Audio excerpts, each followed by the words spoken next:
ভালো আছেন আপু? হ্যাঁ ভালো আছে। যাক, আপনি ভালো থাকলে আমরা ভালো। আপনি ভালো আপু, আছেন? হ্যাঁ, বিয়ে শাদী বসবেন নাকি? হ্যাঁ বিয়ে শাদী বসার জন্য তো মিডিয়ার সামনে আইছি। ছেলে যে বয়সের সমস্যা আছে? না সমস্যা নাই। অনেকের বউ চলে গেছে, অনেকের বউ মারা গেছে, এই সমস্ত পুরুষরা যদি আপনাকে বিয়ে করতে চায়? বিয়ে করতে চাইলে আমি বিয়ে বসবো, তারা যদি ভালো পায় তাহলে তো বিয়ে করবেই। বিয়ে তারা বসবো। ভালো পেলে আপনি বিয়ে বসবেন। বসবো। ফ্যামিলি থেকে আছে, বাবা মা ভাই আছে? ফ্যামিলিতে আছে বাবা মা নাই, দাদি আছে। লেখাপড়া করছেন কিছু? লেখাপড়া করি নাই। লেখাপড়া এই মানে টাকা পয়সা টাকার নাই। অভাবে লেখাপড়া দাদি করতে পারেন লেখাপড়া না। করে তোমরা যতক্ষণে কাম করে খাওয়াই ততক্ষণে তো দাদি খায়। আচ্ছা, এখন যে বিয়ে বসতে চাচ্ছেন আপনার ফ্যামিলিগত কোনো সমস্যা নাই তো? না ফ্যামিলিতে কেউ তো নাই, ফ্যামিলিতে দাদি আছে আর আমি আছি, ফ্যামিলিতে কি বলবো? দাদি কি বলবো? দাদি বলে নিজের সংসার নিজে করছে। রাতে ঘুমান কয়টায়?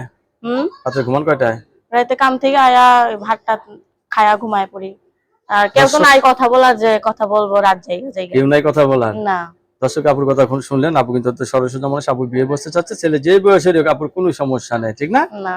আচ্ছা, আপনাকে সবাই কথা ফোন দিবে, কারোর সাথে খারাপ ব্যবহার করবেন না, ঠিক আছে? হ্যাঁ।